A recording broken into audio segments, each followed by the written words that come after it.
آج کل بچے اکثر ماں باپ کو اولڈ ہاؤس میں چھوڑ کر آ جاتے ہیں۔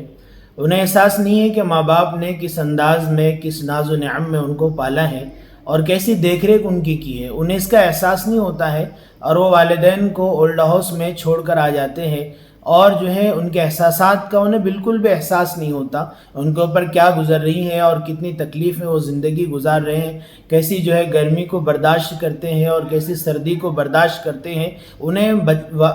والدین کا یہ احساس بچوں کو ذرا برابر بھی نہیں ہوتا، بس وہ اپنے بچوں میں اور اپنی بیوی میں مست مگن رہ کر انہیں بھول جاتے ہیں۔ حالانکہ بڑی ذمہ داری یہ تھی کہ اپنے آپ سے زیادہ، اپنے بچوں سے زیادہ، اپنی بیوی سے زیادہ وہ اپنے والدین پہ خیال رکھتے، اس لیے کہ دنیا میں آنے کا ذریعہ والدین بنے ہیں، لیکن انہیں احساس نہیں ہے اور وہ زندگی گزارتے ہیں والدین کو بھول کر، اور یہ سب سے بڑی بھول ہے۔ اس لیے کہ جو والدین کی نافرمانی کرتا ہے، اللہ تعالیٰ اسے دنیا میں بھی اس کی سزا دیتے ہیں اور آخرت میں تو اس کی سزا طے ہے، اس لیے والدین کی خدمت کیجئے۔ ایسے ایک واقعہ کچھ دنوں پہلے پڑھنے میں ملا۔ ایک لڑکے نے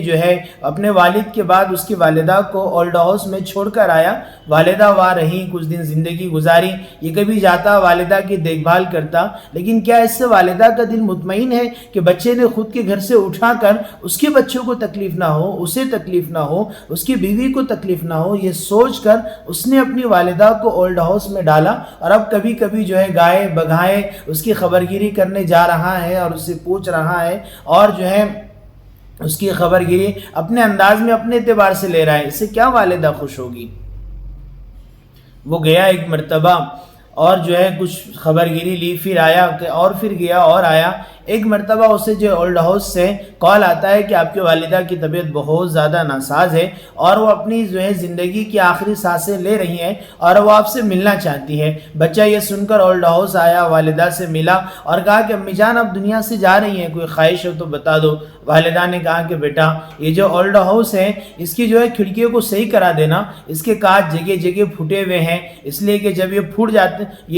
جب سردی ہوتی ہے تو پھٹے ہوئے کانچ سے ہوائیں آتی ہیں، جس کی وجہ سے یہاں رہنے والوں کو بہت تکلیف ہوتی ہے۔ بیٹا ان کانچ کو درست کرنا اور ہر روم میں کولر لا کے رکھنا، اس لیے کہ جب گرمی آتی ہے تو بہت شدت گرمی کی بڑھ جاتی ہے اور وہ برداشت کے باہر ہوتی ہے، ناقابل برداشت ہوتی ہے، سب تکلیف محسوس کرتے ہیں۔ اس لیے بیٹا یہاں کولر لا کے رکھنا، اس لیے کہ یہاں رہنے والے راحت اور سکون میں رہ سکے۔ کچھ سامنے درخت لگا دینا، اس لیے کہ وہاں پہ شام کے وقت بیٹھے کچھ بات چیت ہو، آپس میں انہیں سکون اور اطمینان ملے۔ یہاں کچھ فریج لا کے رکھنا اور اس فریج میں جب وقت ملے آپ کچھ غذائیں لا کے رکھتے جانا، اس لیے کہ بہت ساری راتیں میں بھی بھوکی سوئی ہوں،